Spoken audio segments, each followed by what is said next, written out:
इमरान हाकिम। मैं उम्मीद करता हूँ कि आप सब खैरियत से होंगे। अल्लाह पाक आप सबको सेहत तंदुरुस्ती दे। आज मैं आपके लिए एक और वीडियो लाया हूँ जो कि ब्लड शुगर के बारे में। आज हम बात करेंगे कि नॉर्मल ब्लड शुगर कितनी होनी चाहिए पेशेंट में, और ब्लड शुगर घर में हम कैसे चेक कर सकते हैं। अगर आपने ये सब कुछ जानना है या समझना है तो आप मेरी ये वीडियो एंड तक लाजमी देखिए। और अगर आप मेरे चैनल पर नए हैं तो मेरे चैनल को सब्सक्राइब करें और साथ में बेल आइकन को दबाएं ताकि मेरे हर आने वाली वीडियो आप तक पहुंच जाए। अब स्टार्ट करते हैं वीडियो। तो सबसे पहले बात करते हैं कि नॉर्मल शुगर जो है वो एक अडल्ट पेशेंट में कितनी होती है। तो नॉर्मल शुगर है वो, अगर फास्टिंग की बात करें, खाना खाने से पहले की बात करें, तो वो हम जो नॉर्मल शुगर है वो 80 से लेकर 100 तक जो होती है वो नॉर्मल होती है।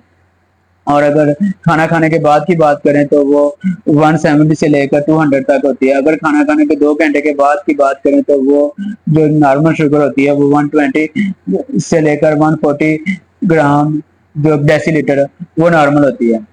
अगर फास्टिंग शुगर की बात करें तो वो अगर 126 से ऊपर चली जाए तो वो हाई शुगर अकाउंट की जाती है, जिसको हाइपरग्लाइसीमिया बोलते हैं। और अगर खाना खाने के बाद की बात करें तो वो 230 से ऊपर चली जाए, तो यानी 230 से ऊपर चली जाए खाना खाने के बाद, तो वो हाइपरग्लाइसीमिया में अकाउंट होती है, यानी कि उसका शुगर लेवल ज्यादा हो गया। अगर खाना खाने के 2 घंटे के बाद की बात करें तो जो शुगर है वो 160 से ऊपर चली जाए तो उसको हाइपरग्लाइसीमिया बोलते हैं, यानी कि शुगर का हाई लेवल बोलते हैं।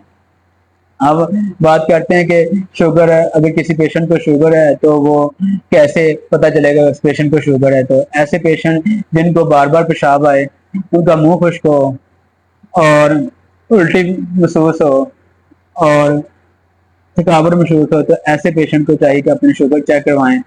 और इस शुगर खाली पेट भी चेक कराना चाहिए और खाना खाने के 2 घंटे बाद भी चेक करवाना चाहिए, और ये 3 से 4 दिन मुसलसल चेक करवाएं। इससे पता चलता है पेशेंट को शुगर है या नहीं है। और इसके अलावा एक और टेस्ट होता है जिसके HbA1c बोलते हैं, तो उसके जरिए भी पता चल जाता है कि पेशेंट को शुगर है या नहीं है। उसके अलावा हाइपोग्लाइसीमिया की बात करें या शुगर के कम होने की बात करें तो उसमें क्या क्या अलामत हो सकती है पेशेंट को शुगर। पेशेंट अचानक से बेहोश हो गया तो उस सूरत में पेशेंट की शुगर चेक करनी चाहिए। पेशेंट को शुगर तो नहीं कम हो गई, या पेशेंट को थकावट महसूस हो रही है, या पेशेंट तो दिल की धड़कन काफी तेज होगी, इस सूरत में हम ब्लड शुगर चेक कर सकते हैं, जिससे हमें पता चल जाता है कि पेशेंट की शुगर तो नहीं कम होगी। अब बात करते हैं कि शुगर कैसे चेक करते हैं और घर में हम पेशेंट की शुगर कैसे चेक कर सकते हैं या क्लिनिक पर जाकर। तो हमारे पास जो इंस्ट्रूमेंट होना चाहिए, जो औजार होना चाहिए, इसको ग्लूकोमीटर बोलते हैं। उसके बाद ये ग्लूकोमीटर है। उसके बाद लेंसर होना चाहिए, लेंसर पिन बोलते हैं इसको, ये होना चाहिए। उसके अलावा हमारे पास सिगरेट स्वैब होना चाहिए, और उसके बाद अलावा हमारे पास एक स्पीकर होना चाहिए। मैं आपको इस स्पीकर के बारे में बताऊंगा कि ये इसको हम इस लेंसर में कैसे फिक्स करते हैं। ये इस तरह से हमने पहले इसके ऊपर नंबर होती है, ये हमने ये 0 से लेकर 5 तक इसके ऊपर नंबर लगे होते हैं जो हमने सेटिंग करनी होती है। अगर हमने प्रिक जो निडल की प्रिक होते हैं ना, उसको हमने सेट करना कि कितना हम डीप लेके जाना पेशेंट के फिंगर में, तो इसको हमने इस तरह से इसको घुमाना है, ये हमने सेटिंग करनी है। अगर 1 पे रखना है, थोड़ा कम डीप रखना है तो 1 पे रखेंगे, अगर ज्यादा डीप करना है तो 2 पे, मैक्सिमम जो है हम इसको 3 पे सेट कर देते हैं।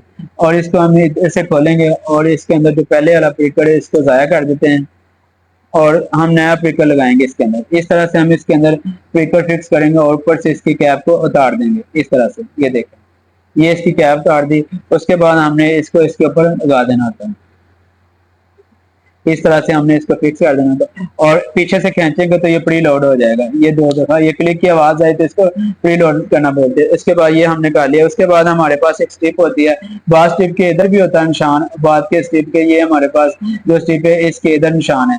इस तरह से हम इस मशीन के अंदर, ये मशीन ऑटोमेटिक है, जैसे हम इसके अंदर स्ट्रिप लगाएंगे तो ये मशीन ऑन हो जाएगी। ये देखें, ये लगी, ये मशीन ऑन होगी, क्लिक की आवाज दी, और जब इसके ऊपर 699 लिखा आएगा, 690, तो ये रेडी है।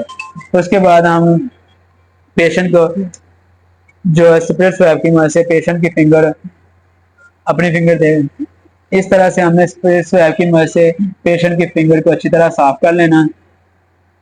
साफ करने के बाद हमने ये प्रिकर का जो बटन होता है, ये बटन है इसका, जैसे हम प्रेस करेंगे ये प्रिकर बाहर आएगा और पेशेंट को ये देखें इस तरह से ऊपर रखेंगे और ये क्लिक की आवाज आई और ये ब्लड निकलना शुरू होगा। एक ड्रॉप ही काफी होता है ब्लड शुगर चेक करने के लिए। ये इस तरह से हम इसके ऊपर लगाएंगे और ये क्लिक की आवाज आई और ये पेशेंट के फिंगर के ऊपर रखवा दीजिए। ये देखिए ये 5 सेकंड का टाइम है, इसके बाद हमें ये शुगर का लेवल जो पता चल जाएगा। ये पेशेंट की जो शुगर आई है वो 83 आई है। ये इसने इसकी जो है रैंडम शुगर है, इसने खाना खाया हुआ था तो ये इसकी 83 शुगर आई जो कि नॉर्मल है। आज मैंने आपको ब्लड शुगर के बारे में बताया कि ब्लड शुगर नॉर्मल रेंज क्या होती है, ब्लड शुगर कैसे घर में चेक कर सकते हैं और ब्लड शुगर चेक करने के लिए कौन सा आला इस्तेमाल कर सकते हैं और ब्लड के लिए जो शुगर चेक करते हैं उसको क्या बोलते हैं, उसके HbA1c बोलते हैं। Thanks for watching.